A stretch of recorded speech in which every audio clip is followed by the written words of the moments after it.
Krause Assistencial apresenta NAP TV.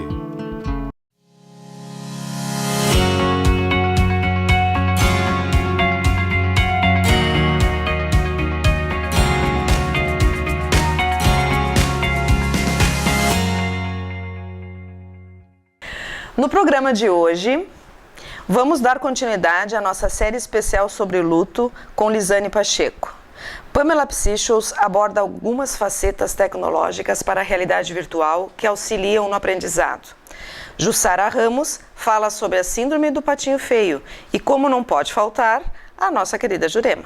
Olá, eu sou Andréa Reis e você está assistindo o NAP TV. A neuropsicopedagoga Pamela Psychos vai falar um pouquinho sobre facetas relacionadas ao aprendizado na realidade virtual, isso incluindo a plataforma Nesplora. Confere aí. Falar de tecnologia, hoje em dia, não é somente apontar para uma área de conhecimento. A tecnologia, ela envolve toda a nossa percepção, ela modificou a nossa forma de conviver, modificou a nossa forma de se comportar, né? Então, as facilidades que a tecnologia traz hoje em dia, elas podem ser exploradas em multi-áreas. E uma das áreas que está dando mais espaço para essas ferramentas é a área da educação. No meu caso, na intervenção clínica, eu utilizo bastante a tecnologia para conhecer o meu paciente. Então, através da técnica de biofeedback, eu tenho um instrumento que possibilita com que eu faça o mapeamento, que é conhecer algumas reações fisiológicas, reações do corpo dessa criança, desse adolescente, desse adulto, no momento que eu estou fazendo determinada atividade. Então, a tecnologia acaba sendo, para mim, um instrumento de conhecimento sobre esse sujeito. E falar sobre a realidade virtual dentro desse contexto é tu ter junto, também podendo instrumentalizar, uma ferramenta que ela te dá a oportunidade de emergir para ambientes diversos.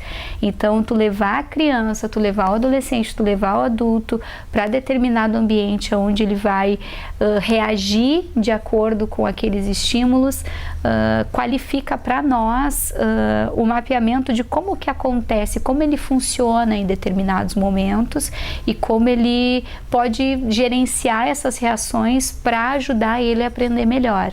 Então, a ferramenta realidade virtual atrelada ao sensor de alta tecnologia, que nesse caso é o sensor de biofeedback, dá para nós um baita de um instrumento capaz de fazer com que a gente conheça esse sujeito e como ele reage em múltiplos ambientes. E um deles é o ambiente de sala de aula, que é uma possibilidade trazida pela plataforma Nesplora, a qual nós utilizamos aqui no NAP.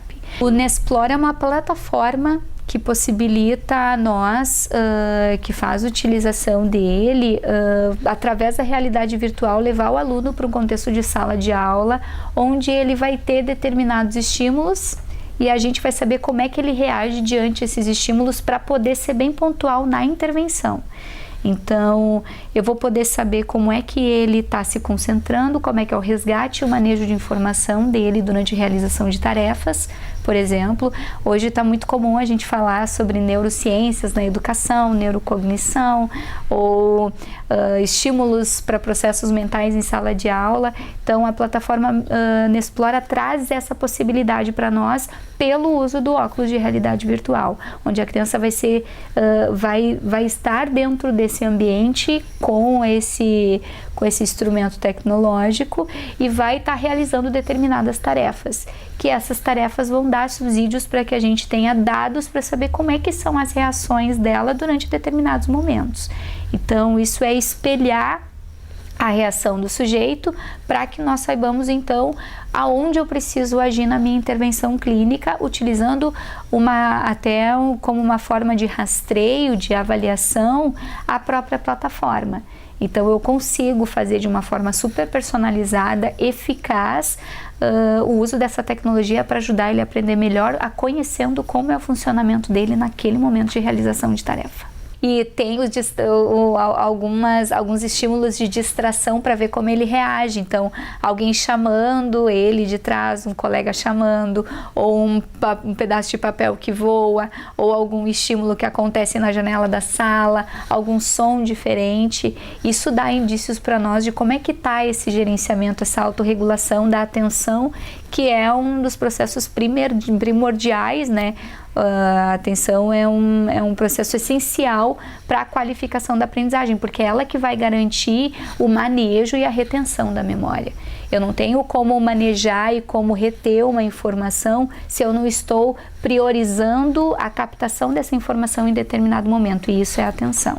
E a gente tem como fazer isso mapeando e rastreando como é que está esse processo pela realidade virtual. Falando de crianças ou de pessoas com perfil de TDAH, através do uso da plataforma Nexplora, nós temos como fazer esse rastreio, essa avaliação para detectar onde é que estão os nuances dessas comorbidades, desses sintomas e dessas sensibilidades dele para determinados estímulos, e de fazer um gerenciamento disso pelo uso também da plataforma, imergindo ele para esse contexto de sala de aula, fazendo com que ele saiba então gerenciar e autorregular determinadas reações e sensações para qualificar o processo de aprendizado em um momento que ele não está na sessão. Lá no simpósio de futurismo do Oswaldo Cruz foi apresentado, e da Fundação Evangélica, na verdade, foram apresentadas as possibilidades de uso da realidade virtual na intervenção clínica na perspectiva psicológica e psicoeducativa. Então lá foi mostrada a plataforma Psyos, que é uma plataforma que é muito usada pelos profissionais de psicologia aqui da casa, também trabalhando técnicas que eu utilizo também em consultório, que é o estímulo ao mindfulness, onde a gente consegue fazer com que o aluno tenha um processo atencional voltado para o momento presente, para como é que ele está reagindo naquele momento, e ele qualifique a sua reação através dessa percepção. Então, isso a plataforma dá para nós, estímulos para qualificar essa técnica. Continuando com a nossa série especial sobre luto, Lizane Pacheco vai falar daquele momento doloroso e difícil da perda de um filho. Confere. O que acontece, né? Quando a família engravida, vamos dizer assim, porque hoje o pai participa muito, ele é atuante nisso, né? Então essa família ela vem se constituindo toda nessa expectativa, nesse filho que está vindo, e a gente deposita muito desejo, muita expectativa, muito de tudo. E então, o que acontece? Bom, eu estou gestando, eu estou criando o meu filho para que ele seja um cidadão de bem, para que ele vá adiante e que eu termine, eu conclua a minha caminhada, a minha missão aqui, e o meu filho me enterre. E quando acontece ao contrário, é muito difícil. Há quem diga que a dor ela é muito maior, né, de quem perde porque justamente é isso de não ser a ordem natural das coisas. Os pais, de um modo geral, pensam que não é. Por quê? Porque eu estudei, eu casei, eu fui lá todas as etapas. E quando o filho, embora ele tenha casado, ele tenha constituído sua família, mas ele ainda é jovem diante do olhar dos pais, ele ainda é filho, não importa em que momento da vida ele está, ele é filho, ele está nesse lugar e é o lugar de ser cuidado. Então por isso que de um modo geral a gente lê como não ser a ordem natural das coisas, que parece que sim, que o filho tem que enterrar os pais e não os pais o filho. Quando é essa morte abrupta, é um acidente, é algo assim, aconteceu, ninguém estava esperando, ninguém se preparou embora a gente nunca esteja preparado. Mas, digamos, aconteceu uma doença um tanto importante e ele vem de um período de hospitalizações, idas para casa, um período de UTI e acaba se dando o óbito do filho, ou daí a gente pode incluir para qualquer familiar, esse luto já vem sendo feito no sentido de que é algo que vem acontecendo. A gente estamos vendo que a saúde dele está ficando debilitada. Então, inconscientemente, a gente vai se preparando para isso. Quem acompanha, né, esta pessoa que está mais num período de maior sofrimento, é poder encaminhar, né, seja para um psicólogo, seja para um psiquiatra, muitas vezes para os dois, para poder fazer um trabalho combinado. Às vezes a gente precisa sim de uma medicação para poder sair deste lugar de tamanho sofrimento num primeiro momento, que a gente precisa, né, de uma medicação que dê esse apoio. Superar, a gente não supera, muitas vezes consegue encontrar um novo sentido, dar um novo sentido para a vida. Então, cada um vai buscar uma forma, cada um vai encontrar um novo sentido para poder seguir a vida daquele momento, daquele dia em diante. Não existe uma receita pronta, né? Faz isso, mas é bom, daqui a pouco eu vou... a gente sabe de relatos que eles têm ONGs, que eles vão fazer trabalhos voluntários. Então, cada um vai encontrar um lugar para se recolocar, para buscar um novo sentido, para fazer o bem para o outro e para estar de bem. Muitas vezes até no relato vem para eu estar próximo, né, daquele familiar que faleceu. E muitas vezes, né, a gente vai buscar uma terapia de casal para elaborar isso. Muitas vezes a gente busca cada um o seu terapeuta, a sua terapia. Por quê? Porque muitas vezes o contato era diferente, a ligação era um pouco diferente e a minha dor é um pouco diferente da que ele está sentindo. A gente não consegue medir, não tem como medir dor, né? Eu digo que dói, mas o quanto dói é difícil de medir. Então, por isso que é importante cada um ter o seu apoio fora e um conseguir apoiar o outro, quando é um casal, né, no caso. Não existe um amor, os amores são diferentes, mas não existe amor maior por filho A ou filho B.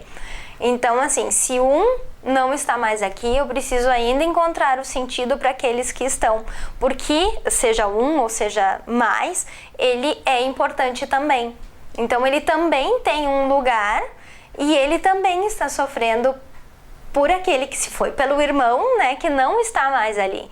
Então é uma nova readaptação familiar, inclusive, porque se antes éramos 4, hoje somos 3. E a gente precisa reorganizar toda essa vida familiar, deixar o lugar desse irmão, como é que era esse irmão, poder falar dele. Cada momento é cada luto é um luto, não existe um tempo. Precisa passar em tantos dias, em tantos meses. Cada pessoa sente de uma forma e vive este momento de uma forma. O que é importante assim buscar é, em muitos momentos sim, um apoio psicológico, se necessário, e também buscar um novo sentido, um novo momento para essa vida. Esquecer, a gente nunca esquece, né? Essa pessoa fica ali, se tratando de um filho não tem como dizer que não, ele está sempre presente na lembrança, mas é também importante e, inclusive, poder lembrar dos bons momentos que tiveram, o significado, o lugar que essa pessoa tinha na família. Então, isso é muito importante.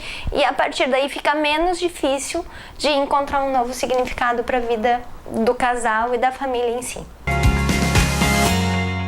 E você já viu o nosso novo quadro, Psicodica? Dá uma olhadinha aí como é que ficou.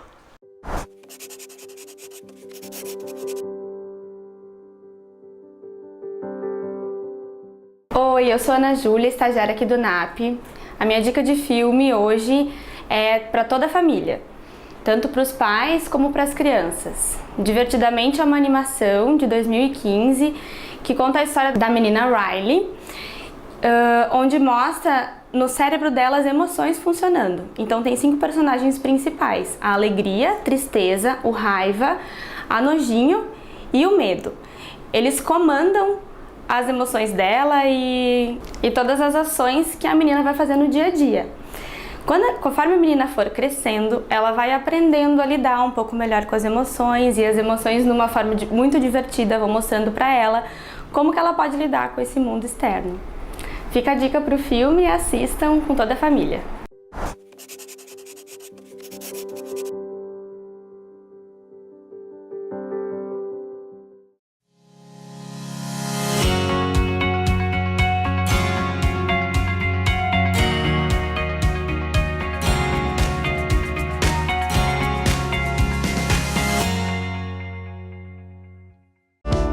Exatos, uma empresa com os olhos voltados para o futuro, onde solidez e inovação caminham lado a lado, oferecendo através dos serviços contábeis os instrumentos necessários para a administração e a tomada de decisões estratégicas. Em constante evolução, com agilidade, transparência e respeito ao cliente, a Exatos atua em um amplo portfólio de serviços de gestão, formada por profissionais com vasta experiência nas áreas empresarial, contábil, fiscal, tributária e trabalhista. É comprometida com a ética e a evolução do seu negócio e motivada pela excelência. Engajada em diversos programas de qualidade, a Exatos mantém como filosofia a parceria no dia a dia com as empresas, não se restringindo apenas a cumprir burocraticamente os trâmites da contabilidade convencional, mas sim busca a atualização constante e os melhores métodos para o crescimento eficiente e econômico dos seus clientes. Através de ações estratégicas de mercado,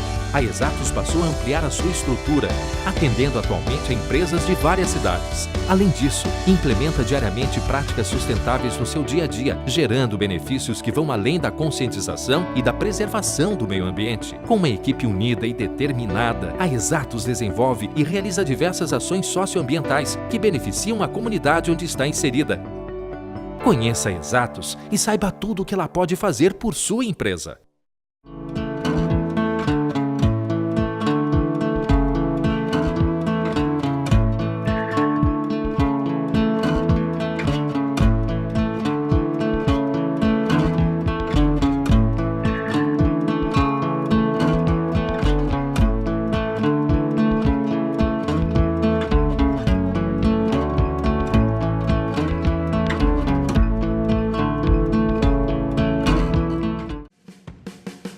Domine suas ansiedades e fobias com a realidade virtual. O NAP, Núcleo de Atendimento Psicológico, utilizando a inovadora plataforma Psyos, após mais de 20 anos de pesquisas e uso, apresenta ao Rio Grande do Sul esta avançada tecnologia para fins terapêuticos. Viva experiências virtuais com alto nível de realismo e monitoramento das constantes fisiológicas por biofeedback. De técnicas avançadas de relaxamento, concentração e mindfulness, até o tratamento de medos de avião, injeção, dirigir carros, altura, elevador, escuridão, falar em público, animais e tantos outros. Trate ansiedade, distração, estresse, pânico e transtornos alimentares com resultados duradouros em menor tempo, sempre com atendimento de um psicólogo especializado da equipe do NAP.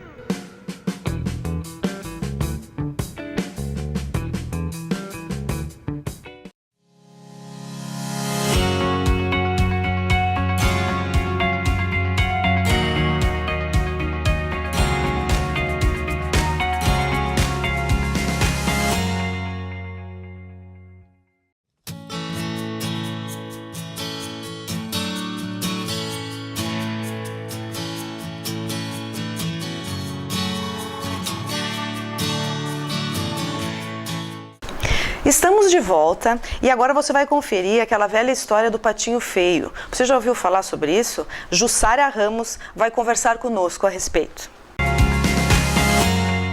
Hoje nós vamos falar um pouco sobre a síndrome do patinho feio. É uma história que a maioria de nós já conhece. Ela foi escrita por Hans Christian Andersen e publicada em 1843, se não me engano. E depois, mais tarde, essa mesma história foi adaptada para a Disney.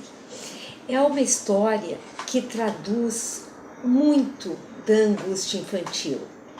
Ela mostra a busca pela identidade e pelo pertencimento, algo que uma criança ao todo o seu desenvolvimento de primeira infância, busca muito.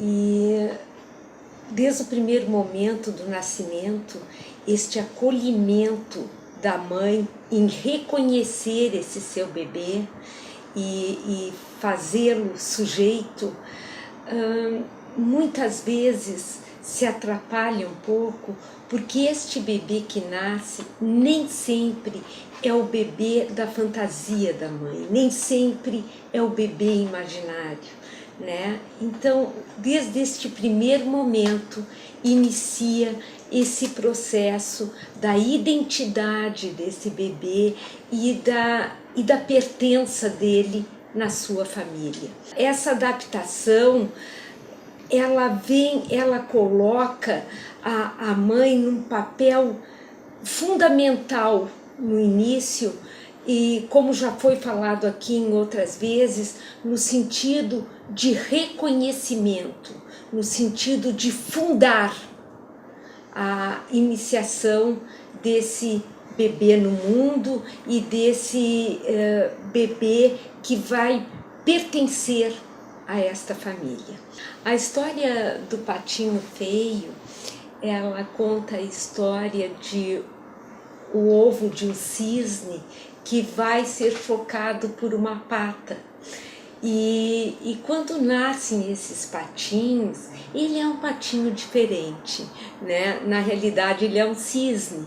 E mostra o quanto ele não se sente identificado com aquela família que ali está, o quanto ele se sente muitas vezes culpado por não ser parecido com os irmãos, não ser igual aos irmãozinhos, ser mais desengonçado, e começa a mostrar todo o processo de busca dele por saber aonde ele se encaixa. E muitas vezes isso acontece não só com filhos de adoção, mas também com os filhos biológicos. Então, essa busca pelo encontro de onde vai se adaptar essa criança, com quem ele se sente identificado, é uma busca muito dolorida às vezes. E a importância de ter um aporte para essa criança nessa sua busca de identificação é fundamental para que ele se estabeleça como sujeito. Procure os seus iguais, procure com quem mais. Às vezes eles vão fazer uma busca de identidade como fazem mesmo lá na adolescência, aonde lá eles se encontram identificados com seu grupo, mas até então vem um percurso que muitas vezes eles se sentem inadequados dentro da própria família. E dos pais e dos familiares conseguirem suportar isso e ajudá-lo na busca para a sua conquista da sua identidade, aonde depois no filme, na história, ele se torna um lindo cisne, né? E que esse lindo cisne se torne dentro desta família. Então, hoje em dia se fala muito da síndrome do patinho feio em vários segmentos, não só nessa busca da identidade, mas depois, mais tarde também, ou mesmo na separação dos pais, quando essa criança vem a se sentir culpada, a causadora dessa separação, ele sendo visto por ele mesmo como um menino mau, que exigiu muito a presença da mãe ou do pai e acabou ocasionando a separação desses pais, isso numa história que a criança faz para ela própria, né? Que isso consiga ser bem percebido pela família ou pelo profissional que acompanha essa criança, para que ele não se sinta o patinho feio dessa história.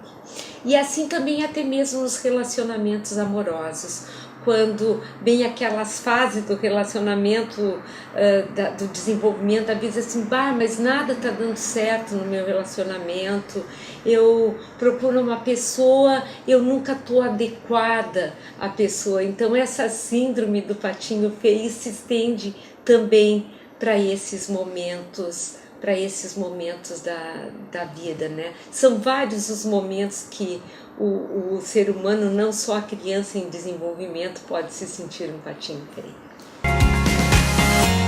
A nossa querida Jurema recebeu uma pergunta sobre uma mãe preocupada. Dá uma olhada aí o que ela respondeu.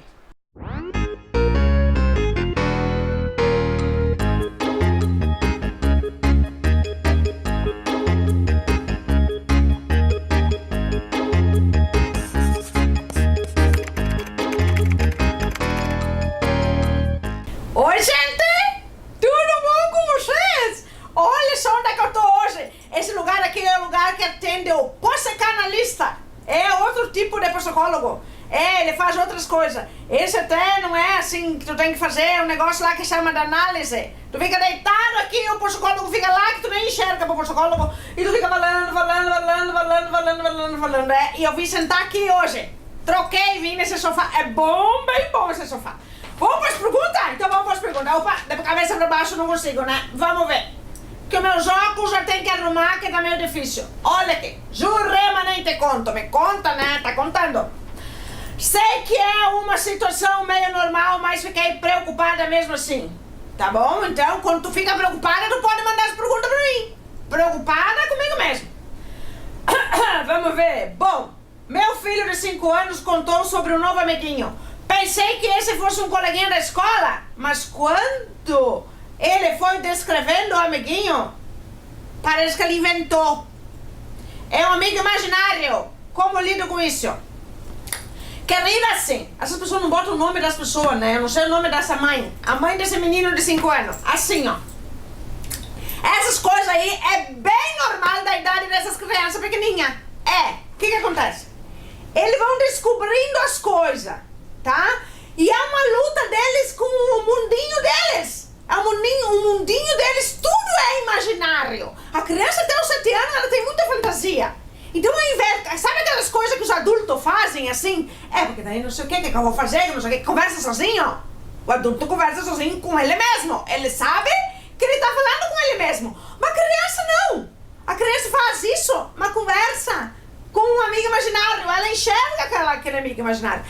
Se é imaginário, é da imaginação dela, né? Isso tu sabe, né? Então tá. Então não tem problema. O que não pode é assim, passou dos 7 anos, a criança sempre com essa história de amigo imaginário. Daí não pode, tá? Então e outra coisa, mãe desse menino de 5 anos, tu cuida assim, ó. Se a criança não brinca com outras pessoas, só brinca com amigo imaginário, aí tem problema. Então assim, ó, você cuida isso, tá bom? Mas não se preocupa, com 5 anos é normal, tá? Mas só fica de olho se ele brinca só com esse amigo ou brinca com os outros, tá bom? Então tá, isso aí.